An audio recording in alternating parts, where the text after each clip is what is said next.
This is Tom Watson of MSP Ignition. This is episode 15, How to Build and Compensate Your Sales Team. Next slide. Yeah, hold on here. It's not. There we go. And today our presenter is going to be myself, Tom Watson. I'm the leader of MSP Ignition.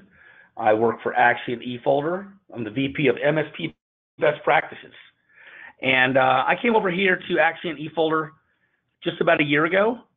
Friends Adam Slutsky and Matt Nacktraub asked me to join them and to create a program centered around helping MSPs on best practices. I owned an MSP in Northern Virginia area for 15 years and successfully sold it 4 years ago, and was very appreciative of the idea of coming back and being a part of the MSP world again. And what I do is bring best practices to you and tools that you can use and try to make sure you're aware of what's out there that can help you grow your business. Today, we are actually joined by Nick Points of Chartec, and I'm going to hand it over to him and let him introduce himself and tell you what's going to happen today. Yeah, hey, thanks, Tom, and I'm really excited to be on the webinar here today. And you guys are doing some really great things here for the community. And much like Tom, Chartec and our focus is on best practices. So I run the sales team on our Chartec side, manage our direct sales team here, as well as I work with other MSPs all over the world and work with their sales teams on coaching and best practices. Chartec as a whole are looking at best practices for running an MSP from top to bottom. Sales is just one of those components. And you may have seen me I train at our academies. I'm out and about at road shows and events. So please, guys, I mean, we're gonna work through here today on addressing one of the core competencies in growing the business, which is building out a sales force, right? Whether it's our first person that we're bringing on, whether we're looking to expand our team.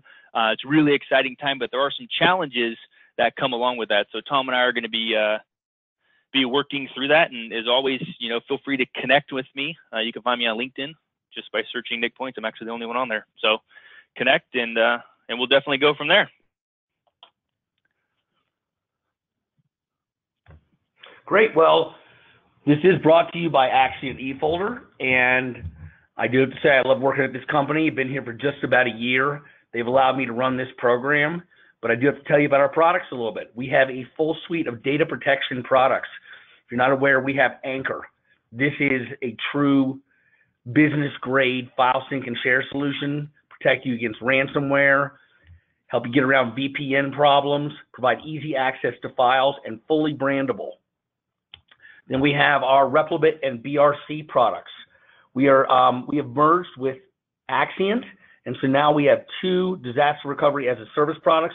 Replibit, this can be bring your own hardware or use ours, use your cloud or use ours.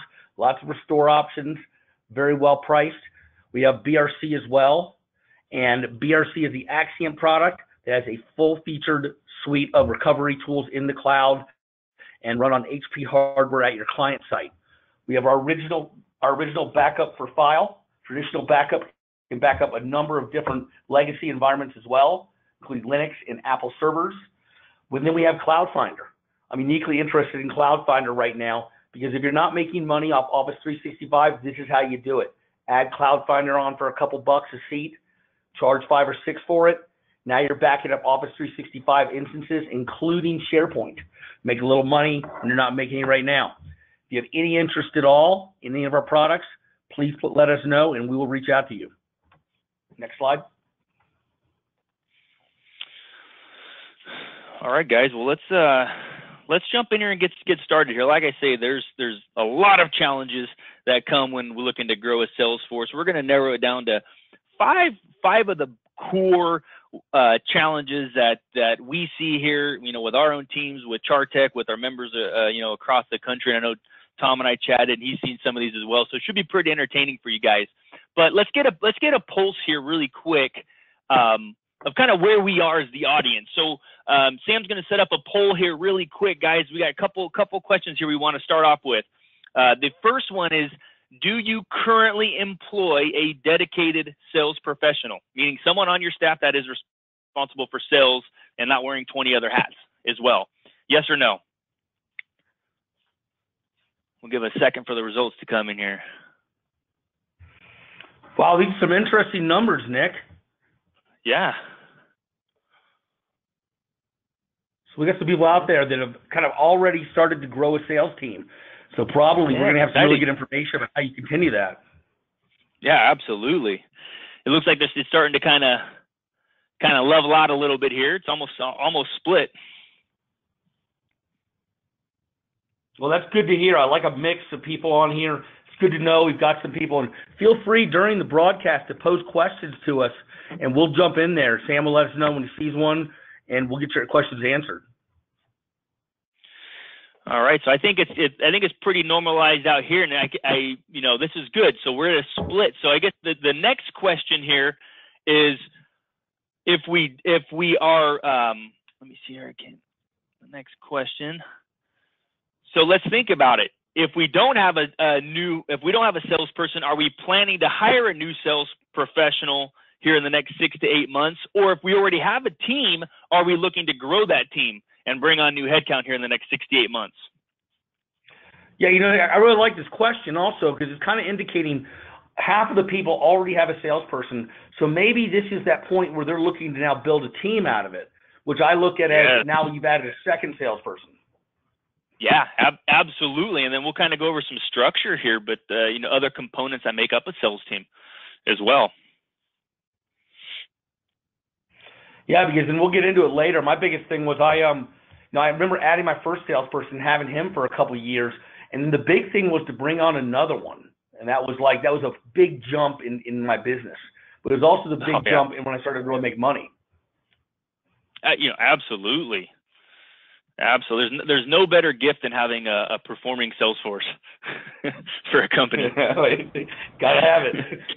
Right. It's funny. We'll let some more of these come in here. It's kind of overwhelming, but Tom, in the growth of our MSP and with our other Chartec members, and even on the Chartec side, it's a lot of the issues that we have as a business. It's funny how an influx of revenue can kind of make a lot of those go away.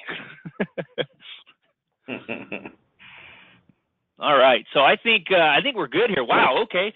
So 12% have no idea, right? They don't know if we're going to hire someone. So, but 82% are looking to grow their obviously want to grow their revenue, or else you're not going to want to bring on a salesperson.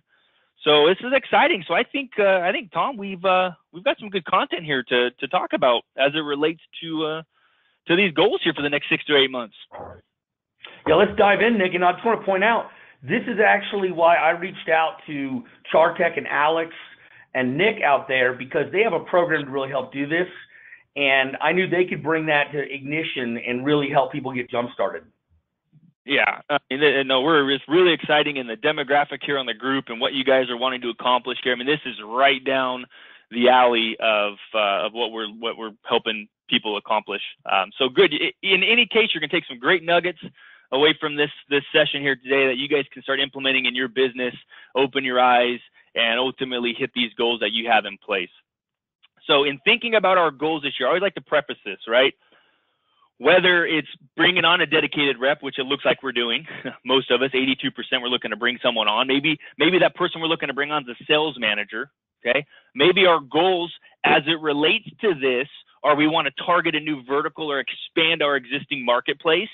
Right, we're seeing a lot of that this year, a lot of new solutions out there, a lot of new industry buzz, right? So we're expanding our portfolio, just as Tom mentioned with backup on 365. It's another revenue generating opportunity for us that you may not have, right? So now we got a new service offering, or product that we're looking to put in. But in any case, okay, whatever our goals as it relates to growing the business here in 2018 and expanding our portfolio and expanding our team, we're going to have some challenges, okay? And by no means is this going to be all the challenges that we're running into, right? And the image in the background, I want to think of our goals as the acorn, right? We're chasing an acorn. That's what we should be doing every day in the business. What are our goals, plans, aspirations? What is this acorn we have in front of us? And the challenges that we run into are what are going to keep us from reaching that. So first and foremost, I get it. Everybody on this webinar here today, for the most part, is probably wearing multiple different hats in the business. We're managing We're running from one side of the ship to the other, and we're trying to keep the business afloat. We're trying to grow. We're trying to market. We're trying to service our existing clients, put out fires with our employees, deal with family, right? We're wearing a lot of hats. There's not enough time in the day, guys. The one thing that everybody is consistent on, we may have different bank accounts, okay? But the one thing that everybody has is 24 hours in a day, okay? We're not going to get any more. So one of the things that we have is in making our goals is prioritization, right? Because we don't have enough time to accomplish everything. So we need to prioritize what we need to accomplish first and then work down the list. Big challenge is, what do we measure? Okay, from a sales standpoint, obviously we measure revenue and quotas, but besides the obvious of measuring revenue coming in, right? What do we measure? What else are we looking for to drive the business aside from just revenue? Because the revenue and the deals closed is going to be a byproduct of other actions we take within the business. This is a big one, guys. How do we spot failure early? If we're growing our sales force, how do I spot failure week one in the new hire onboarding, right? How do I spot failure in month one, week one, day one? I don't want to keep somebody on staff for months and months and months and hoping they're going to close a deal. And I bring this up because I see it all the time, right? We do these polls at our academies, and I think the going record is, I want to say 14 months that they've had a salesperson on staff that has not closed a deal. So how do we spot failure early? I don't want to be paying base salary for someone who's not gonna perform or gonna fail. And then what do I manage to? Okay, again, besides the revenue, all right, what do I measure, and then how do I manage to that? And Tom, what are your thoughts on here? I mean, obviously you've grown the businesses and you've had sales forces and you continue to. So I mean, what are some of the biggest challenges you face in sales management? You know, I think you kind of touched on it, Nick. My problem was, you bring on a sales guy, and they all sound great coming in because they're salespeople. They sell themselves really well. And then you go a couple months, you're trying to figure out what this person's doing. You know, and then you're trying to put your finger on what to measure. Is this person, are they putting in enough time to do the job properly? They're not in front of you? Because if they're in front of you all the time, they're probably not doing their job, especially for MSPs. These guys are out in the field. They're networking events. Yep. They're talking to people, doing lunches. Are they using their time efficiently?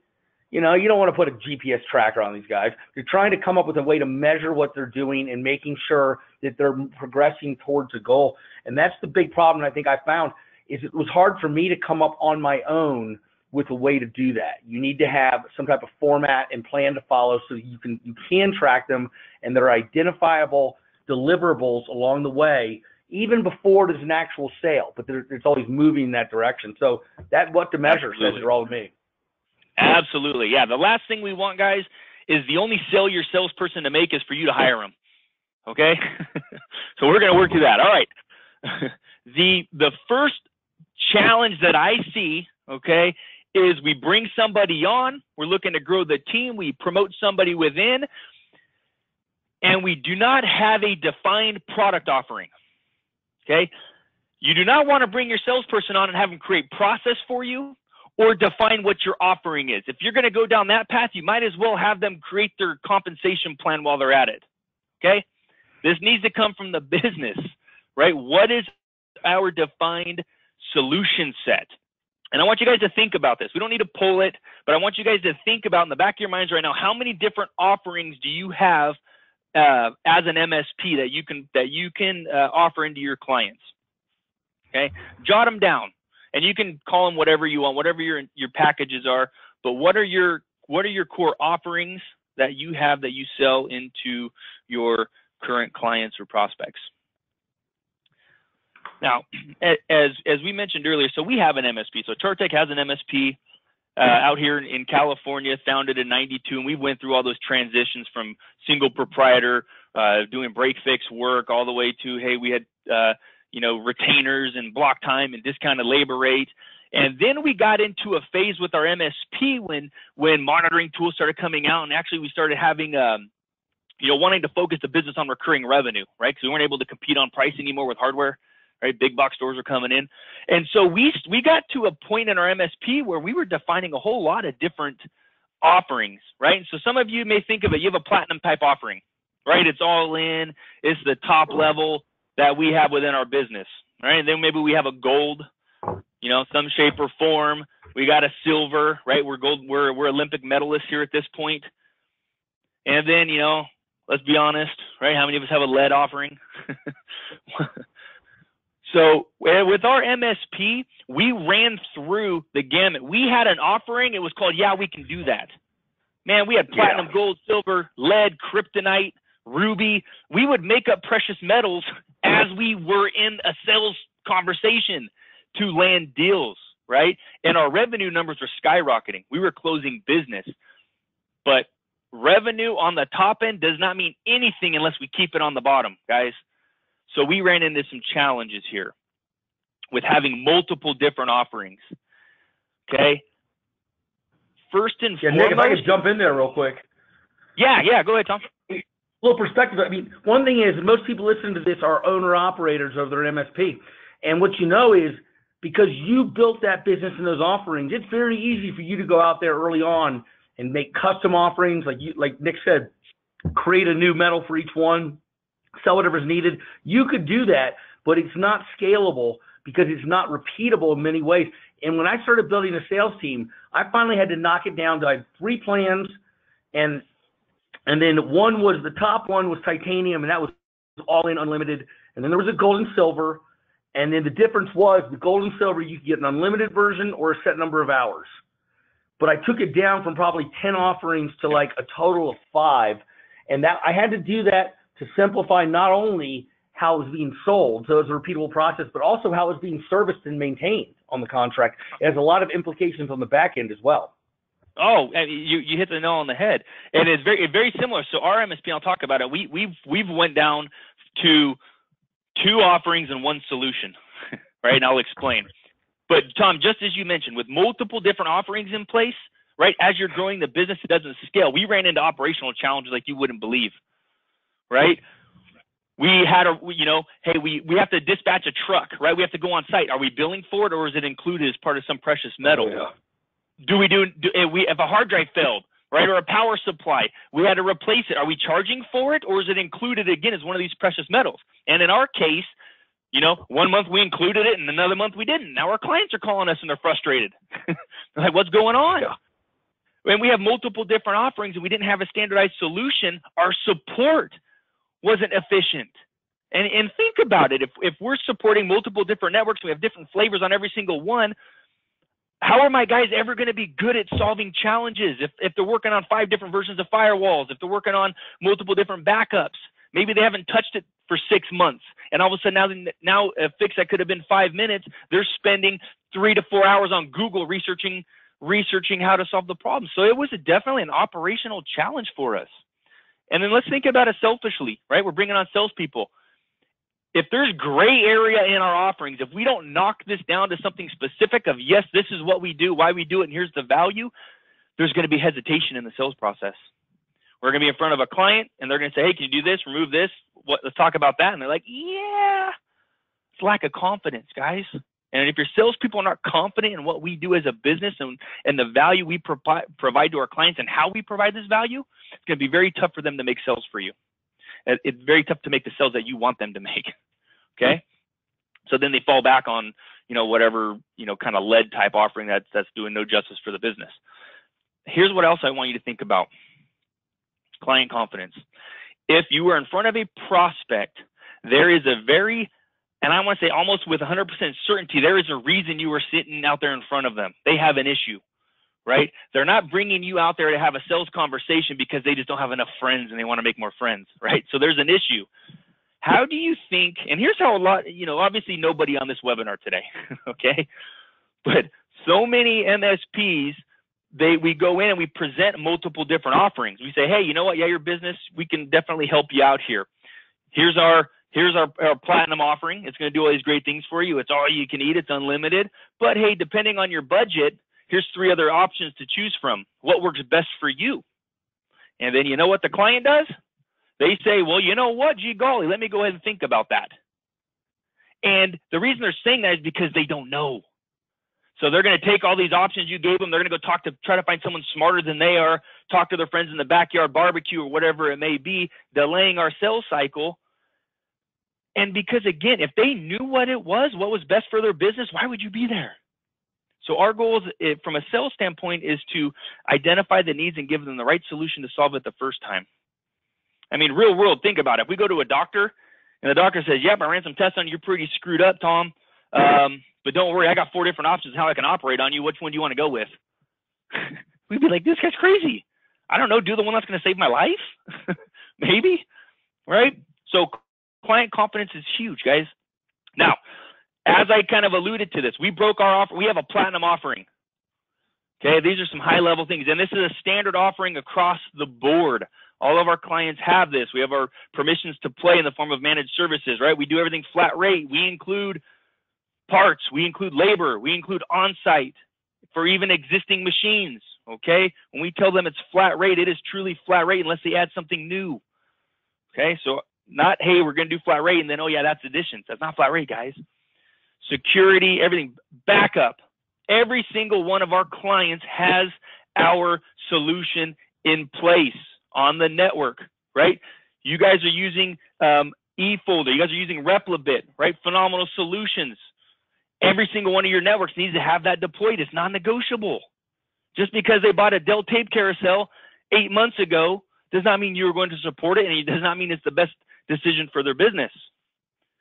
We need to standardize our solutions. Now, here's what I said. We have 2 offerings, okay?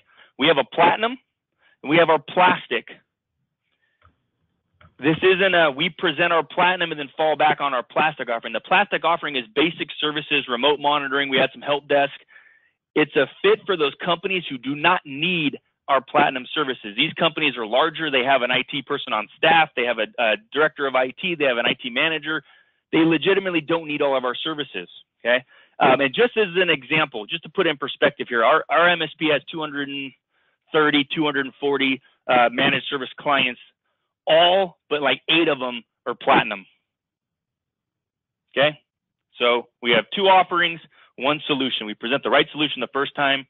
It's not a fallback to go to the plastic, right? Okay, Nick, Tom, I just want to jump in there. Yeah, I want to jump in there. Is that I ended up with the same thing after, especially at a Salesforce. And just to rope this back in, we're talking a lot about the offering here. Why this is so important is if you're going to grow a Salesforce and have salespeople, you need to have a concrete offering that primarily is the primary thing they are selling. You have much more success with that than having a wide range of offerings. But I ended up basically, if it was smaller clients under $2,500 a month, they would get a contract with a set number of hours. If it was over $2,500 a month, they would get a contract that was almost identical, but it had unlimited hours. And that's, I had a couple of variations, but I was primarily selling the same contract one of 2 ways, depending on size of the client. There you go. We got to streamline. And I did that for my salespeople, but also it helped massively on the operations side. Oh, right. How many of the company? I want you to think about how many of you guys right now listening here, your sales and your service and delivery are like Hatfields and McCoys, right? You've got to get buy-in from our support team, right? From our operations on what this offering is, because ultimately at the end of the day, they're going to support it. They get the buy-in. We tell our salespeople, hey, this is our offering. This is the value. Go get them, big boy, right? And their job is to close the deals, but shouldn't have any weird, surprises for operations. Yeah. Okay, and I know we're going to try to push through here, guys, to make sure that we hit everything. The second challenge is, okay, we say we got our offering defined. We know what it is. We know how to sell it. We know how to price it. We know how to onboard it. We know how to support it. Our clients are happy, okay? Another challenge that we have in place, hey, we got an offering. We got all these great things, but we don't have a plan or a strategy to close business, right? We don't know what roles in the company are taking this business to the next level, right? So one of the things we got to start thinking about, and you may already be here, you may not, is what does our sales team structure look like? What roles are happening? Now, starting off, you're probably not going to have a sales manager, right? It's going to be you as the owner. You're going to manage the team. You may also be the sales engineer as the owner, okay? You may be the product and project manager, okay? Starting off, we want to bring on our first hire. We want to bring on a hunter, right? Our hunter at this point, they're also, for the most part, in most organizations, as we're growing, they're going to wear both hats. They're going to be hunting and farming, right? We're out there bringing in new business, then they're coming back, they're managing the accounts, they're conducting their technology business reviews or their quarterly business reviews, and then you're going to grow to a point where they cannot do both of these duties successfully. Then you're going to have a decision to make. You talk to the rep.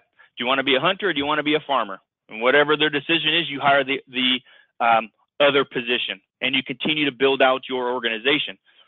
Once you get to a point, I highly recommend you got to get a sales admin in place. They are like the glue of the organization, right? As far as the sales team is there. They can make calls, appointment scheduling, they're processing orders, they're reviewing agreements. They typically have a much higher attention to detail than our sales professionals.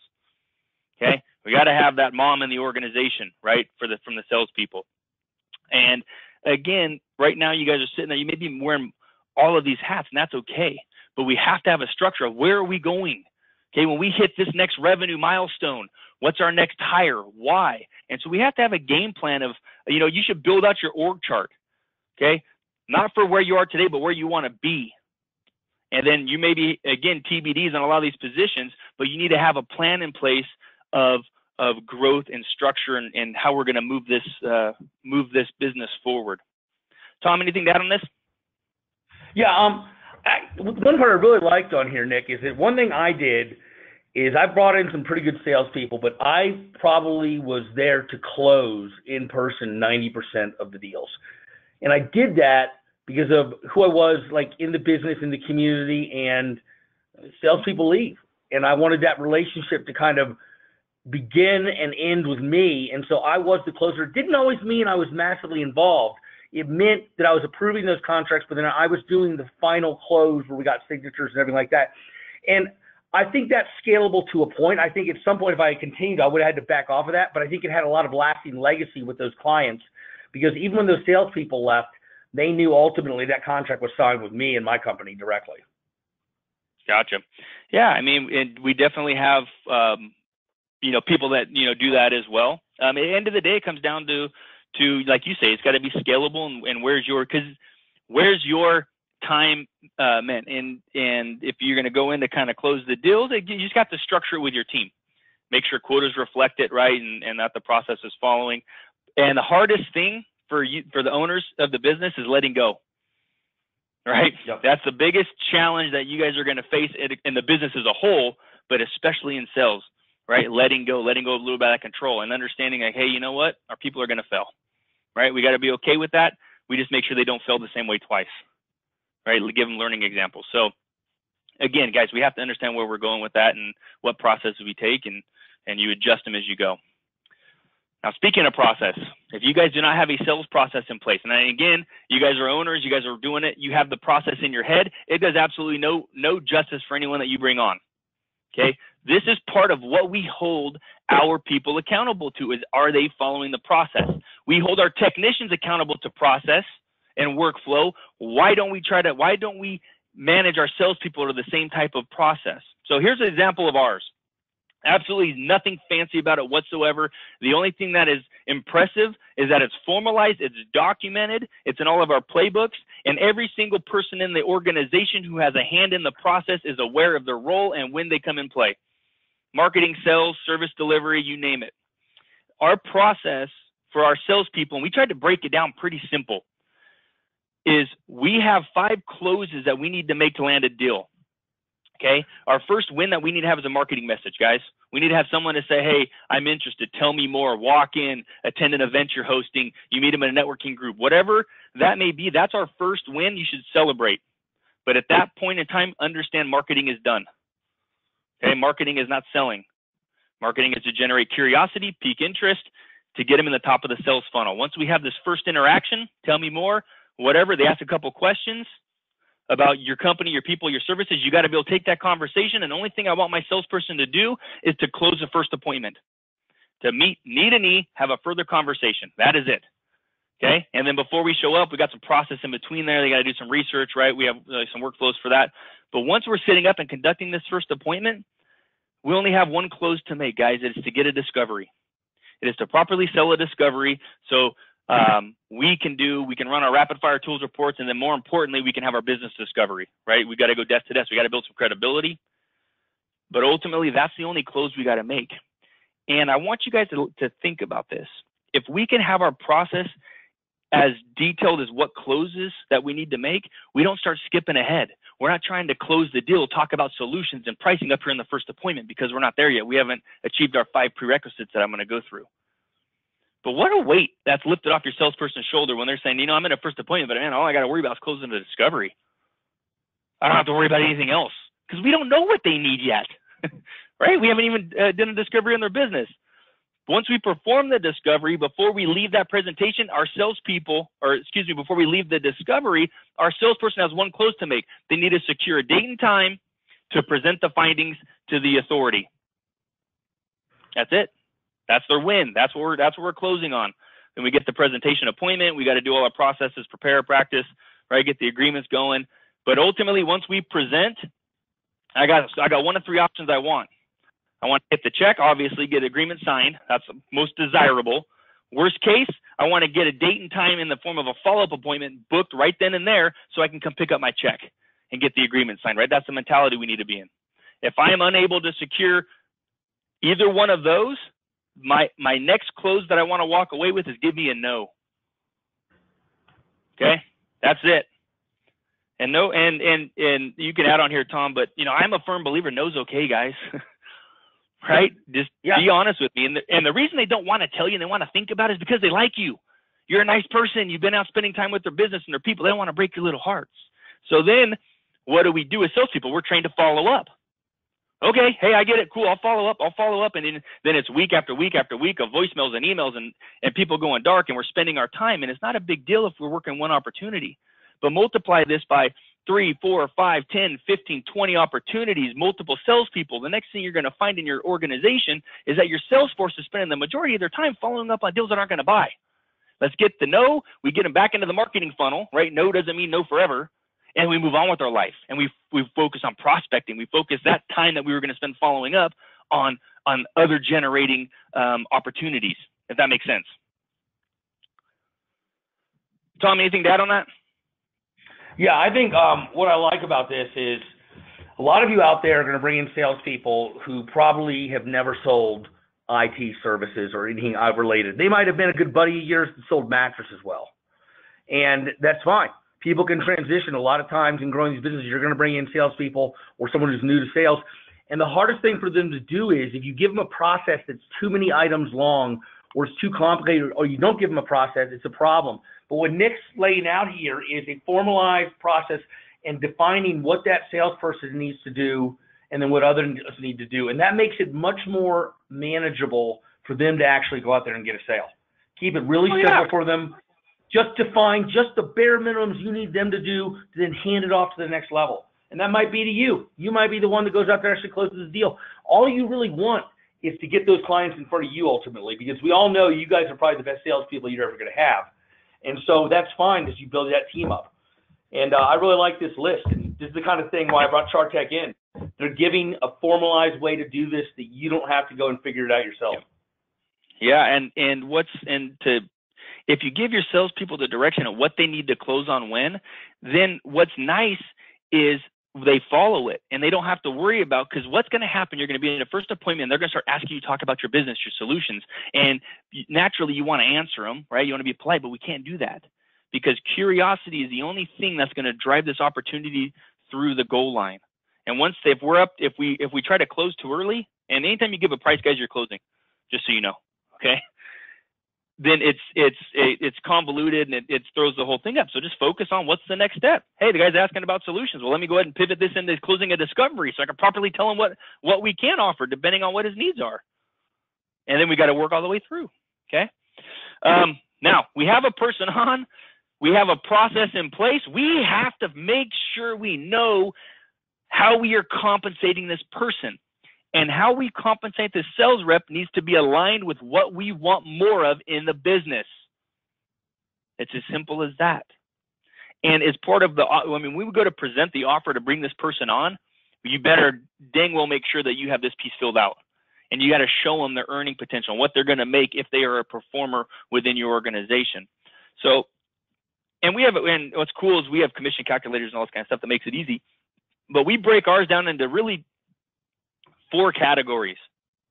3 quoted, one's kind of a bonus here I'm going to talk about. My first and foremost is new agreements, guys.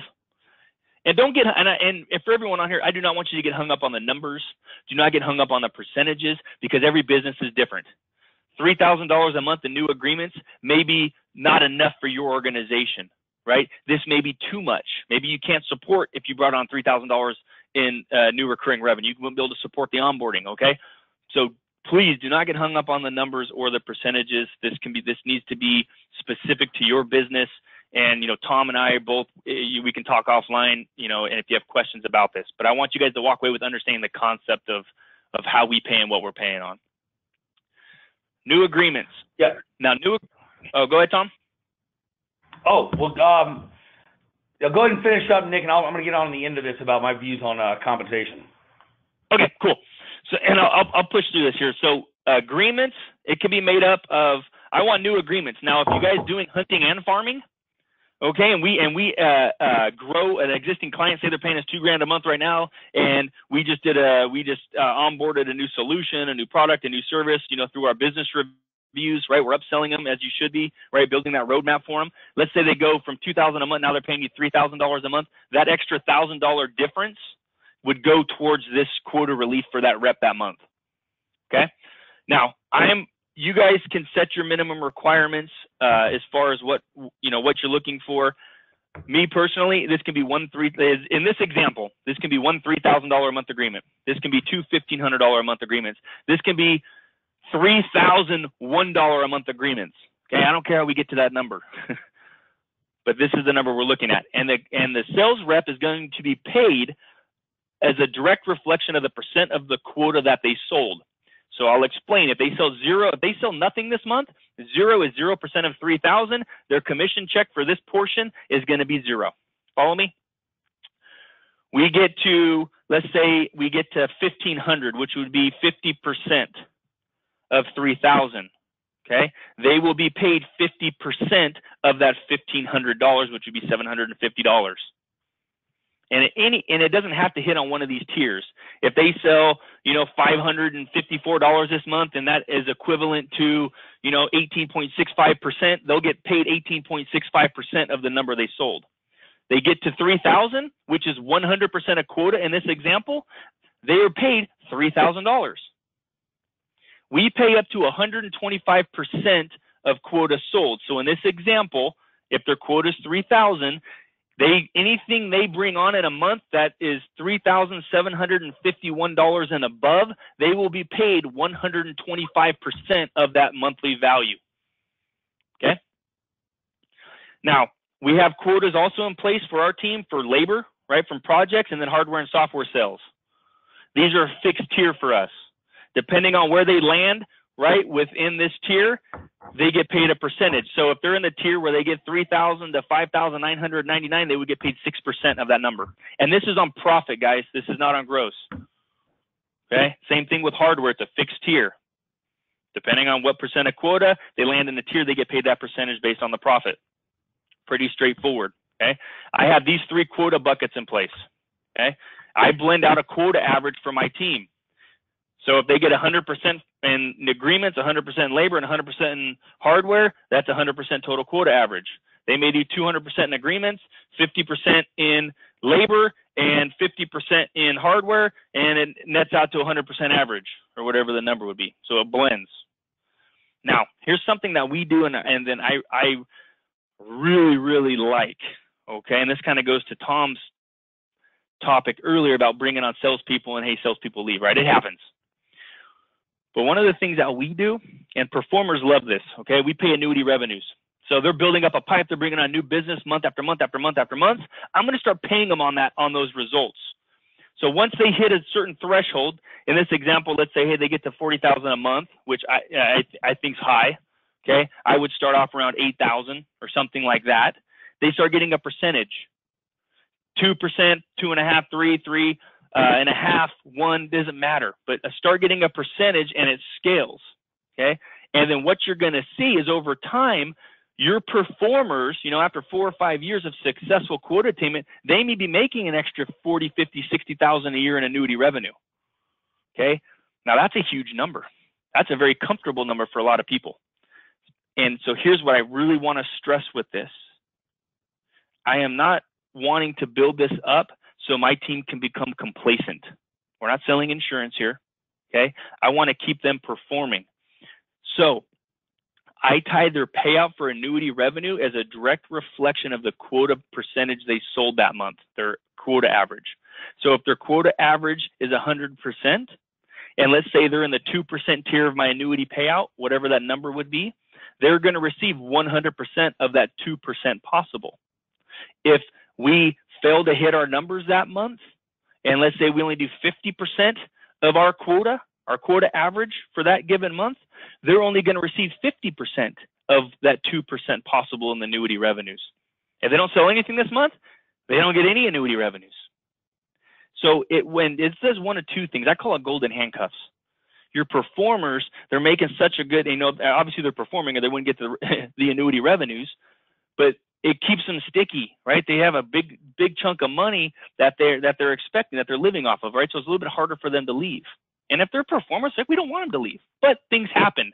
Maybe they win the lottery, whatever, they leave the company. But now think about this. Let's imagine that you are your business, you're used to paying $40,000 a year in annuity revenues out to this rep that just left for whatever reason. So now think about this. Now you're recruiting. Now you can recruit a superstar, and maybe you give them a $20,000 bonus in the form of annuity revenues for signing on board with your company. Separate you from everyone else that they're applying with. Okay, you were used to paying 40. You're going to grant this person 20, and you take the other 20, and you do whatever you want with it in the business. Marketing, service delivery, whatever. So again, this is something that we do, and it works extremely well for us. But Tom, go ahead. What you had some feedback here on the comp? Yeah, Nick, and I wish I had access to this when I was growing out, my sales department. What I did was I kind of kept the salaries, just to give it straight up. I kept the salary right around $60,000, and I just always found when I got upwards of 75 for base with salespeople, I started to have problems. As in, weren't as motivated because they could cover their costs to some degree at that point. They didn't need that point, so I tried to keep it. So if you look at what it costs to live in your area where you are, and you look at what it costs someone to support themselves to some degree, and you bring that number underneath there, I knew that way. The areas living in Northern Virginia, pretty wealthy, expensive, that they needed around 100 or more to live decently. Yep. And I knew that by 60, and if they got 40 out of me, I could equate what that would work out to. But my big thing was, and I had a small number of salespeople, never more than 3. The way I handled it was they would get 10% of the net profit of the total deal of the managed service agreement over the term of the contract. Then they would get paid, that 10% would get paid out to them over the first year of the contract, and they had to do a small amount of account management as well. Mm-hmm. And the reason I did that actually tied them a little closer to them, and it made it for a lot of cross sales and upsales. So I had a pretty simple plan, but it worked out pretty well for me. Yeah, and you're compensating what you want more of. So and I'm the same way. Base salaries we see anywhere from 40 to probably 55, 60 on average, depending on where you are in the nation. But the goal is I want them to be able to keep the lights on, but they're eating top ramen, right? And if they want to hit to those numbers, then it's got to be tied to their variable compensation, which in the form of commission, right? They're on target earnings. Now, here's a caveat. I don't want to spend too much time because I know we're running out of time here, Tom. But you may run into a superstar, okay, that based on their W-2s, they're making 150, 250, 300K a year. You need to ask yourself, A, can I support this person?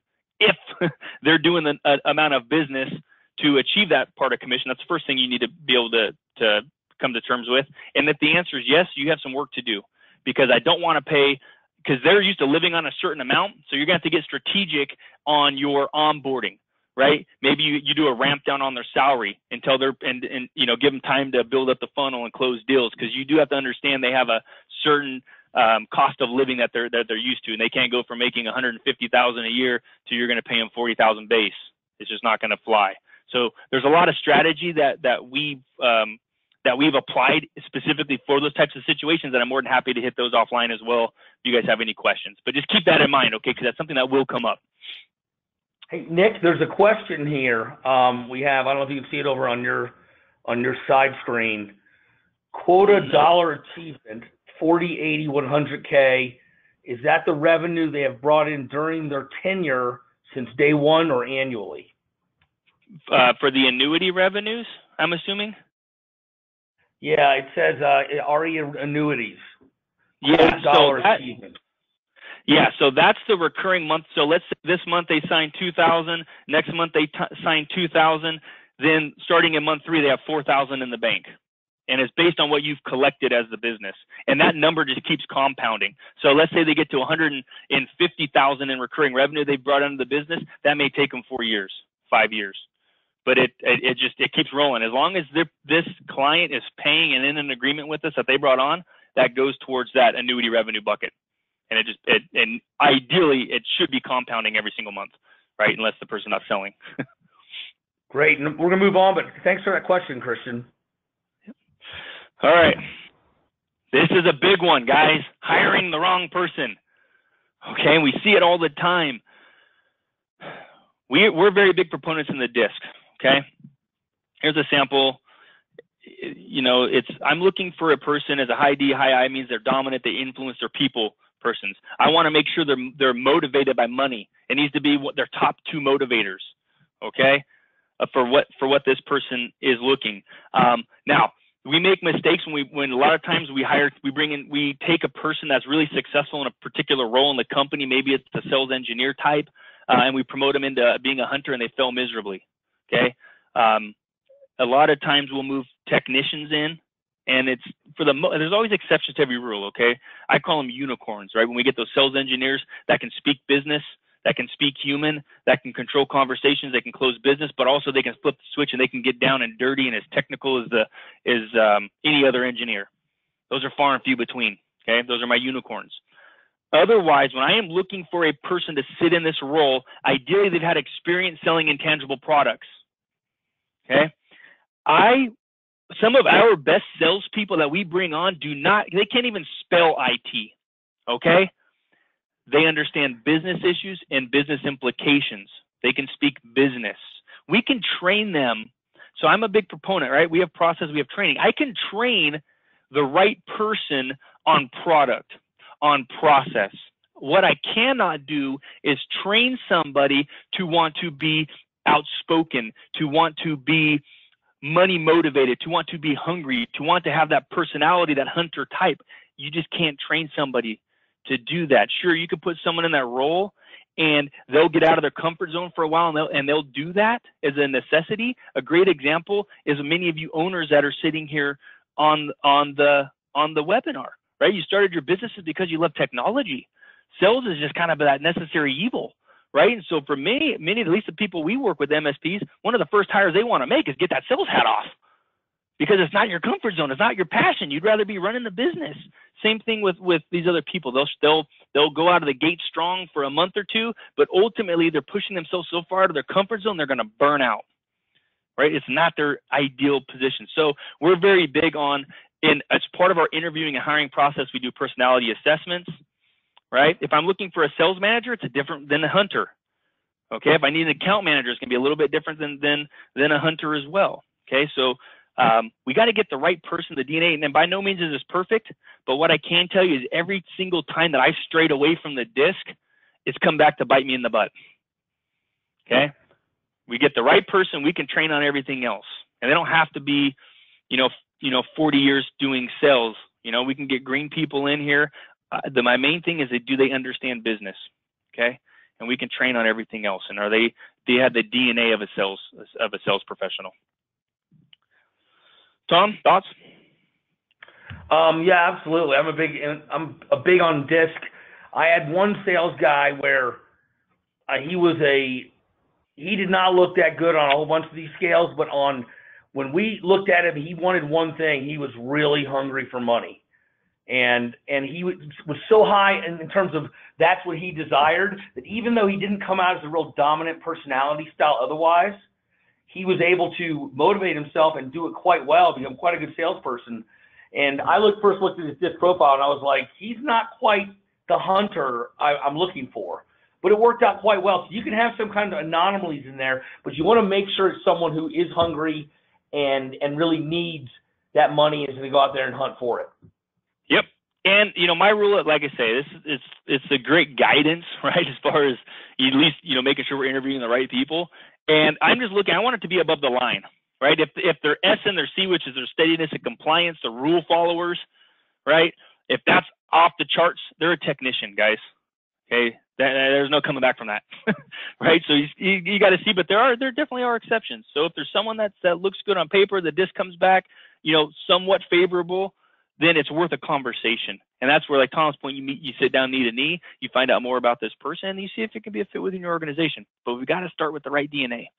Okay, we can't change people here from what their natural personality type is, right? And we really don't want to, because they should be the same person at home as they are at work, right? Okay, we bring someone on, we got the products in place, we have the compensation, we found the right person, Tom. Okay, now one of the challenges is we don't have a training program in place for this person. So what we end up doing is a couple different things, right? We bring on, hired, now what? There's one strategy, a lot of people like use, called the fire hose strategy. You just drown them in material. Here's a playbook. Read it all, memorize it, start making phone calls. Here's access to the database. And you know what? I'm going to come back in about 2 to 3 months and I'm going to collect the big pile of cash that you've earned for me. Doesn't work, guys. Just drowning them in material, overwhelming them, and just having them start jumping on the phone and make calls and come back to see how they're doing later, that's absolutely written for failure across the board, okay? 100% written for failure. The next thing is you can do this. You get them like what we call it the phone book strategy, right? And Google strategy, whatever you want to call it. But ultimately, you put them down in front and you say, hey, I want you to start pounding the pavement. Get a call. You get an appointment for me. You get an opportunity. Then I want you to tag along, and I'm going to go ahead and sell it for you, and you're just going to learn as we go. And again, this may work in some instances, but a lot of times what we find is maybe you as the owner aren't the best person in selling deals, right? But also, as the owner of a company, though, you can get away with a lot more than a sales rep. The owner sitting in front of another owner, you guys have a different type of chemistry, a different type of bond that rep, no matter who they are, is not going to be able to have as a contributor within the company. And this is a long time to really get this person up to speed, because they're following and they're shadowing, right? And I want you to think about this. If you're in a lecture format, right? You're on this webinar today. You're sitting in a conference. You're at a Chartec Academy. You're watching these presenters. You're watching people on stage, and you're writing down great information. But as soon as you go sit in front of a client, you're like, oh, man, what was I supposed to do again? Oh, it looked a lot easier when someone else was doing it, right? I thought I had it. We don't build that muscle memory. So it's very hard to build muscle memory if you're not doing it. So get them involved with the process early on. You're going to have to let go of some of that control. And again, they may fail, okay? And I would expect it. You come in to help them, as Tom mentioned, right? You get in there on the presentation day, and you got to be there as the owner to kind of right the ship if it goes sideways. But ultimately, I want them to do it. Obviously, we've got to train them first and foremost, right? So they what they're doing. But they need to be able to do it, because they're never going to be good or competent by just watching somebody else do it. Okay. So what we do is we have an accelerator. We have a roadmap. Okay. This does one of two things. This A is designed to spot failure early in the process, or B, my most desirable form, is it develops a rock star in our industry. Okay. So our roadmap is just all that they're responsible to do during this period of time is learn. That's all they're measured on. Okay, they're not here canvassing, cold calling. They don't even admit they work for the company until they get to a certain point when they can update their social media in our roadmap. But all they are there to do is learn. and it's very detailed in its outline of what they want to accomplish. It's easy for you as the leader in the organization, the sales manager, the owner, to measure success. As an example, if in day one I have asked this rep to go and meet the other individual team members and write a summary on what their role is in the company and how it affects sales, and their only quota they have is, I need that summary submitted to me by 8 a.m. the following business day. And if I show up and I don't have that summary done by 8 a.m., they better have a really good excuse and a doctor's note. Okay? Because if they're not able to do a simple task like this early on in the process, where this is the honeymoon phase, we got to realize this. When this employee comes on, it's yes sir, no sir, right? This is the best they are going to be as far as that goes. And so if they can't complete a simple task there, what do you think they're going to do 8 months down the road? So I want to fail and get them out of there. That's it. That's the only thing they're responsible for, is completing the summary. Now, you know, they may not be perfect, and we got to do the coaching, and you're meeting with them and making sure they're retaining it. But these are non-negotiable things, okay? If they don't do something by the time that you've asked them to do during this period of time, you got to let them go, right? Fail early. Hire slowly, fail early when it comes to salespeople. And then we work through, again, understanding they got to learn our company, our people, our processes, our product, our strategies, our marketing. They need to know everything about our company. They need to research our competitors. They are doing assignments. They are going undercover, right? I am asking them to call competitors and get rates, right? What's their sales process like? Because ultimately we're going to be competing against them. They've got to do all of this stuff. They're reading books. They're writing book reports. All the books that myself and my team have read over the years, they've got to read them as well.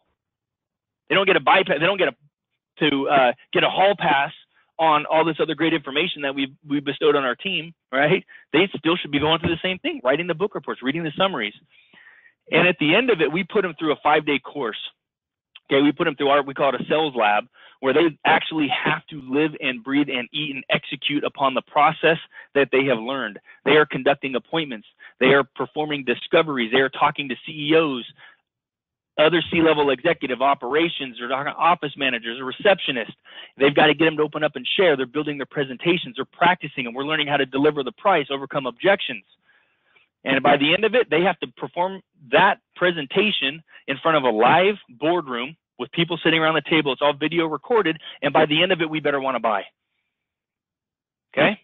Once they've passed that, they've earned the right to admit they work for us and go out and start closing business. It's that important to us. So, again, the roadmap, we've got to have it in place to measure success as well as spot failures, right? And give this person the best effort that we can make as a business to hit those numbers and make the money that we're promising them in the offer letter. All right, Tom? Yeah, I mean, that's my big thing, is what you're doing here is you're identifying what's expected. And this is important. A lot of sales professionals out there are not going to be the most organized, and you're going to have to give them a framework within which to work and set expectations and deliverables that make it very clear and written down, this is what I expect. And this is just the way you got to do it. I wish I had come and done this program years ago. This is the way, if you're going to build a sales team and how you're going to do it and do it effectively. Don't try to figure it out on your own. Get professionals to help you do it. This is the exact reason why Nick's on here today. I know all about Chartec, and this is a great resource. I'm not here pumping Chartec because I would necessarily want to send them a bunch of business. I want to send you guys out there that are in the MSP ignition, I want to send you the best resources that you can find. And I think these guys have it down. Hey, well, thank you, Tom. And, you know, and one of the things, too, is when you present this in front of a rock star, they're going to appreciate the detail here, because there's so many people that just hire them and they throw them to the wolves. And you're saying, hey, I'm investing in your success. Here's how I'm going to make you a rock star for my organization. And I promise you the performers will love that. And give them a bonus if they finish it before 30 days. Right? It doesn't have to take them 30 days. If they can finish this in 2 days, hey, more power to them. Right? Okay, I know we're running on time here. We probably got another a few minutes here. I do want to hit on a couple points here, Tom, but I will speed up through this. Right? The last thing, guys, is accountability. Right? We got to get beyond just the revenue number. So we got a performer in. We found the right person. We got the processes. We've trained them. But now what do we do moving forward? Okay? I'm very big on dashboards, okay? I manage by exception. I don't want to see every opportunity that they have at this glance. I want to see the opportunities that are past due, that don't have a campaign associated to them, that there's no next step, right? They don't have an activity assigned, that there's no revenue numbers in there, right? I want a quick glance. It gives me a view of my team, my structure, and I can then have pointed conversations. And then during your other meetings and one-on-ones, you can get into all their opportunities. But a quick glance, I don't want to be overloaded with information. Again, I don't want to see the 10,000 opportunities we have. I want to see the 2 that are dying on the vine, and I want to address those. Another thing, besides revenue, Tom and I kind of talked about this already. We've got to measure activity. I put a quota in point for activities, sales activity points. Okay, you can see a little sample here. But what these are activities that a salesperson can do regardless of any situation, economy, whatever. They could pick up the phone. They can invite clients to lunch. They can ask for referrals. They can attend a networking event, right? But these are ultimately the things that drive opportunity, making cold call blocks, okay, following up on marketing activities. These are all of the things, conducting appointments, presentations, right? These are the things that lead to sales. Now, truth be told, when my people are crushing quotas, I don't care. I don't even look at their activities. You know why? Because I got the results. They're doing the work. But here's when it comes into play. If we have a low month, and I go back and I look and I say, well, Tom, man, we're a little low this month. Tom's like, yeah, I blew the pipe out last month, and we had I'm just working it, trying to build back up the pipe. And I go back and I check Tom, his activities, and you know what? He's making all of his phone calls. He's doing follow-ups. He's going to networking events. You know what? I'm not concerned, guys, in the least bit, because the revenue is going to be coming. It's a much different conversation if our numbers are low and they tell me, hey, it's the economy or whatever silly excuse that we're going to get, and I go back and there's 0 activities done. It's like, I can understand why our numbers are low, but it's not because of the economy. All right, if the economy's that bad, why didn't you take a client out to lunch? They probably could use it, and you have an expense account, right? Ask for a referral. So again, these are ways to measure, and we have samples of all this on our resource site, guys. But we've got to measure the activities that lead to sales, right? Because we are going to have ups and downs as far as closing business. But we always got to make sure that we are always putting in the activity that's going to continue to drive this business forward, and things that our reps can control. I don't know if you had anything on that one, Tom. No, I think that pretty much comes down to it. That's my big thing is I'd notice I kind of get into a lull, and my sales guys, they close a couple deals, and then I wouldn't be as on top of them. You need to have your own ticklers in your system and your own set of expectations of what you need to do to watch over your salespeople, so you do go look and see if there's activity, and don't just trust it. Make them document it. It's not. Yeah, they're like, yeah, I stopped by 4 places this week. You're like, no, that's not in the CRM. I want to see evidence of that in there. I mean, I had one guy. I finally had to have him start taking a picture of the front of the door of places he got into. But it worked. Yeah. No, look, CRM. Hey, yeah. I mean, get it in ConnectWise, whatever your CRM. If I can't measure it, I'm not paying on it. Yeah, Simple as that. If I don't have an opportunity in place, I'm not paying on it, man. We got to have results, right? If you send them out to a networking event, it's not for them to go grab a drink and meet their buddy and shoot the breeze for the period of time. You got to set, how is this event going to be successful? Have an assignment. Say, I want you to come back with 5 business cards that have notes about their companies on it and looking for an appointment. Exactly. Make them accountable. Yeah. And stay on top of it. Stay on top of it, because if they have a good month, and now they're getting paid, and they've gotten past that 120 or whatever they wanted, 150. A lot of them will pull back if you're not on top of them about, hey, listen, just because you close that does not change my expectations and what we agreed upon in our agreement that you're going to get done on a daily, weekly, and monthly basis. Yeah, I want my sales reps there, and the mindset, you need to empty your pockets every month.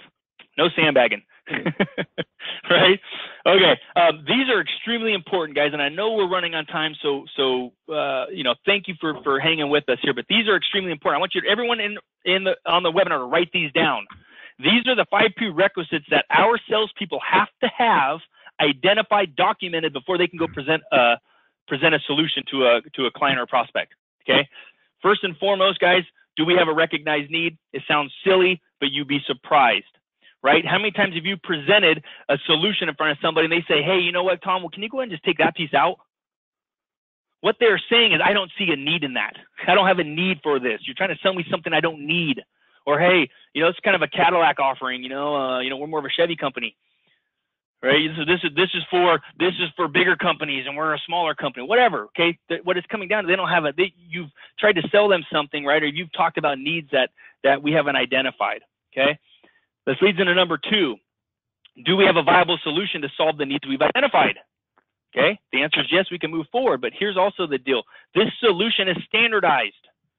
Okay, I can't stress that enough. We look at our offering, it needs to be standardized across the board. But what this also means is, so as an example, and we get excited because our offerings, I believe they're so value rich, right? We get so pumped up about how great our offering is and what we can do to solve problems for our clients, but we're not talking about things that are relevant to them. Case in point, our MSP, we standardize on 24/7 support, okay? 365, every single client has it. Our engineers, they do not have to worry about billing or when to answer the phone, or it's 501, do we answer it? We have 24/7 support for all of our clients. I think it's a huge value, right, for our clients that can call in whenever, on the holidays, weekends, whatever, and they get support for their business. But if you're working with a company that's 8x5 Monday through Friday, and you try to talk about how great your 24/7 support is, I guarantee you with certainty at the end of it, they're going to say, hey, can you go, I'm an 8x5 shop, can you go ahead and reduce it? And then what does that lower my monthly to? That's if you're lucky. Otherwise, they take it off and they go, wow, this is that Cadillac type company. You know what? If they're charging X amount for this and they got 24/7 and all this stuff, I'm sure we can find it less elsewhere. And now they're looking and talking to somebody else. So do we have a viable solution, and are we articulating it as it relates to the needs that we've identified? If we didn't identify the need and it's a part of our solution, we don't need to highlight it. We don't need to talk about it. We don't need to sell them on it because they don't have a perceived value in it yet, which brings us to number 3. When they tell you, holy cow, this is more than we're spending right now, what's our answer? And it better not be, yeah, but we're local, okay? When they say this is more than we are spending right now, we cannot be surprised. We should know this ahead of time. Does the perceived value, right? It's not just value anymore. It's all about the perceived value. Does the perceived value outweigh the investment that we're going to ask them to make? Did we identify excessive spending? Did we identify downtime? Did we identify inefficiencies, lack of revenue, whatever the challenges are that we're going to say, yeah, I'm not surprised to hear you say that, but let me show you what you're spending by not having us on board. And we make that investment. We're asking them. It looks like peanuts compared to the waste and everything else they have going on, right? We got to tip that scale. And I'm sure nobody on the webinar here likes long sales cycles, right? Having someone think about it for months and months and months. So what urgent factors did we identify here during the discovery, during the sales process, that are going to get them to sign the day we present versus think about it for months and months and months, to the point where you need to go back and do a rediscovery, right, anyway, when they come back around? And then number 5, who are we presenting to? Okay, if we are presenting to anyone other than the authority to buy, just understand you are practicing. Okay, simple way to do this, when you're sitting there, if you're not quite sure who it is, because you don't want to make people confrontational. Hey, are you the decision maker? All right, they're like, yeah, I make decisions all the time. I'm the office manager on product, on paper, on pens, whatever. Okay, ask them, how is this decision going to be made? Maybe you find out they have a board, they have silent investors, they have talked to their spouse, whatever it is, you need to understand that ahead of time, and that decision-making body needs to be there when you're presenting. If they're not there, then reschedule. Okay? Nick, and why I want to add in here. Yeah. I want to add in here, I mentioned earlier that I closed about 90% of the deals I ever had owning my MSP, and I would make this very clear to my sales professional and to the client. When you're ready to sign paper and when you're ready to do this deal, then let me know and let my salesperson know, and then I come on site. And the only time I would go to the client for the portion of the sales was when they had an owner in front of me who could sign, and it was time to do the deal. And it sends a very good message to everyone. The salesperson that under you understands that's the way you work. The client understands, don't waste our time. Put the real decision makers in front of me, and that's when our owner will show up too. So it really establishes the relationship really well from the outset, and then you make sure you get really legitimate deals done too. Yeah, I mean, like, no one wants to waste our time, guys. And so we show up and we're in front of the office manager. You present. Again, you're practicing because that office manager is going to have to then go and regurgitate and try to present as effectively as you are, the professional in the industry, back to their CEO, and it's just not going to work, right? All right, guys, so this is why it's so important. So we have an application, and actually this is a web application that we have on our core site that all of our sales reps, and including the reps that we manage for our Chartec members, they have to complete and fill out and submit before they can earn the right and the ability to present. Because there's a lot at stake here. There's revenue, obviously, average deal, $2,000 a month across the industry, 3-year term, right? If you're not doing terms, you need to start right now. That's $72K over 3 years. That's the minimum, right? By farming and upsell our MSP, we took a look at our first 100 agreements that we brought on from day 1 to the end of the day, month 36, and on average they grew from 51 to 78% from addendums and from projects and upsells and things like that. Not to mention, if you're doing your work and you're supporting your clients, you're keeping them happy. What do you think the odds are you can get a referral in 3 years from one client? I think it's pretty good, and it should be. And so that's another 72K, right? So we got all this potential revenue out there. I don't want it to think, oh, it's just a $1,500 a month agreement. No, let's look at big picture. This is what's at stake here in the business, not to mention the cost that you are spending to send your person out for your marketing investment, to run your discovery, to do your practice. You got salary and time and effort, right? On average, our MSP, it's about $1,500 just to deliver a price. We're in the hole, right, to deliver the solution. So if you have a sales rep that is not following process, that is not closing business, I want you to understand this. You will be more profitable tomorrow if you keep your salesperson at home and just pay them base salary. So let's hedge our bet here. Our reps, they go through and they fill this thing out. Who are we presenting to? What is the decision-making process? What are the influencers? What are the dissuaders? What's our pricing strategy? What are the needs that we identify? What is the portion of our solution that's going to solve it? What urgent factors did we have in place? We fill out all of the excessive spending and downtime and wasted salary and hours and inefficiencies. And we're prepared, and my team is prepared to overcome the common objections that we get, right? Our welcomed objections. Hey, that's more than we're spending now. I don't do long-term agreements. I want to own my network. I want to think about it, right? I want those objections, because every time we get one of those, we should smile because we're that much closer to getting the deal inked. They submit it to management. They approve it, right? If they're missing things, it's not penciling out, and we did a phenomenal discovery, we need to look at it, and are we presenting the right solution, right? Maybe they're more of a plastic type. Hey, they have an IT person. They don't need all this extra consulting that we do, okay, or whatever it may be. And guys, meetings. All right, I know, Tom, you might want to talk about this a little bit. I have a one-on-one with each one of my reps. No more than 30 minutes is to dive in individually for their pipelines, their strategy. We work deals. I have one all-sales meeting a week. This is training focused. Okay, this isn't going through pipelines and boring everybody else, right? It's training focused. And then my teams are responsible, my different departments within my sales team, they're responsible to have their little weekly huddles. They have 10 minutes a morning just with their teams, our telemarketers with the hunters, just to work on strategy, what are we accomplishing that day. And it's just a culture that we have. It's about communication effort. What are we accomplishing today, and how are we going to view today's success? Don't bore them with meetings. Every time that our salespeople are in a meeting, right, for the company, they are not prospecting, they are not selling, they are not on the phones, right? They're not doing what we've hired them to do. So don't give this as an excuse for our reps, right? And if we do have a meeting, we need to make it valuable to them. It's worth their time for walking away from the phones, because we are inhibiting their earning potential. Anything to add on that, Tom? Yeah, my thing is, no death by meetings, but have some consistency. Have that Monday morning sales meeting, 8 a.m., 9 a.m., whatever you want to do. Get people started, understand where everyone's going.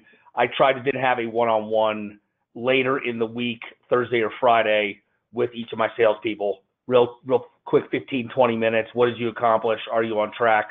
What's coming up? Have this prepared for Monday morning sales meeting. But just once again, setting expectations, making sure people know where they need to be and when, and making sure they're on time. I had a problem with salespeople showing up on time, and I figured if they have a hard time showing up for my meetings, what are they doing to these client meetings? So absolutely. I would start the meeting 8 a.m. Monday morning, and I would lock the doors to the building, my office building. There you go. Literally, we would have sales meetings, and the salesperson who was late would have to sit out there in the parking lot until we were done with our sales meeting. I'll tell you what, it fixed that problem real quick. Yeah, and it's important. It builds a culture. Absolutely, right? If they're not going to do it for you, they're not going to do it for your clients. So, guys, all right, we're kind of running up here. So I want you guys to think about this. You always have choices, okay? If, you can always continue doing the things the same way that you're doing now. And if you're getting the results you want, the success, then by all means, if it's not broke, do not fix it, okay? But if you're not, then you need to take another look. You can always self-study. There's thousands and thousands of hours of content and documents and sales process and strategies. But this is going to be the most time-consuming and the longest time for you to see results. Because, again, we can agree we don't have enough time in the day where we're wearing multiple hats. So do you really think that we're going to be able to research and study to try to find out what we didn't know, right, to apply back in the business? So then there's also an option. You can hire a general sales coach. Bring somebody out, have them talk to your team, help you build a little bit of process. But the challenge when we're bringing generic sales coaches in, there's millions of them out there, okay? In order for them to be successful, they have to appeal to a broad market, right? They go to insurance companies, they go to manufacturing, car dealerships, and they're doing the same type of coaching 101 level stuff that then you have to take and make relevant to you as an MSP, as an IT service provider, because our businesses are definitely different than a car dealership. Or continue to engage with Acxion eFolder, engage with Chartec. In fact, we have our Chartec academies. These are 3-day events we hold out at our MSP here, where we open up our building, our people, our processes, and we train on how we run our company from top to bottom. Okay, you'll be out here with 115 other MSPs, all wanting to grow their business, because believe it or not, Bakersfield is not a tourist destination of the world.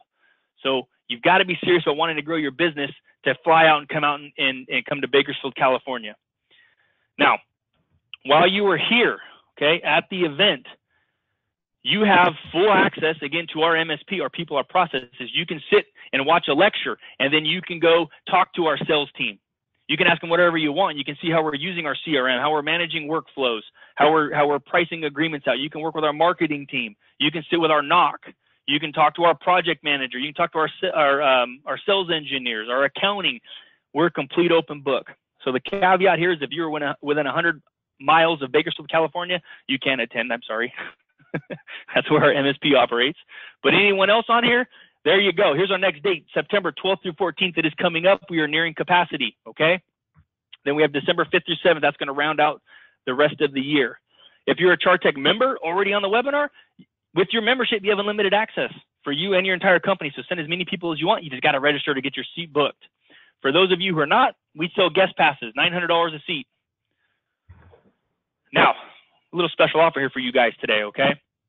I want you guys to silently give Acxion eFolder a round of applause, because they have been so gracious for you engaging here in the MSP Ignition program, spending time with us on the webinar here, and I know we're going a little bit over, so here's a little bit of value for you.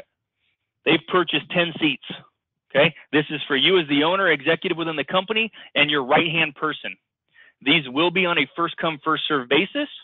If you were all interested about taking your business and involving sales or branding or lead generation or service and delivery, you want to come and see how our MSP and network with 100 other MSPs, man, I highly encourage you guys to come out.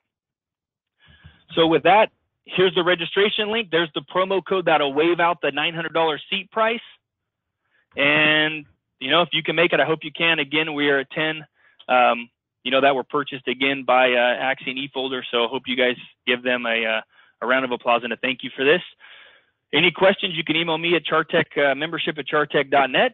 And I guess, Tom, let's open it up here, man. I know we're over, and I apologize for that, but it was good content and dialogue. No problem, Nick. Yeah, I think that was some really great information, and people are going to jump on that. All I've got to say to everyone is thanks for attending another MSP Ignition episode. Got a real interesting one coming up next month with a personal friend of mine who's from the MSP world, George Bardisi. He owns BVoIP. I knew him before he owned that company. It's a great story of what an MSP owner, which he still owns one, can do when they decide to think outside the box and find other ways to do revenue and do it within that MSP community. We've got that coming up, and look forward to a blog post from Nick and I coming out in the next week with some of the highlights of what we talked about today. That's all I've got, Nick. All right. Well, hey, everyone listening, I really appreciate it. Obviously, if you're going to have questions, we went over. Myself, Tom, will make sure we get back to you. We can have sidebar conversations. But ultimately, if you have any questions, now we're here to help. I want you to grow your team, your revenue, and make 2018 moving into 2019 your best year yet. Thanks. Over and out.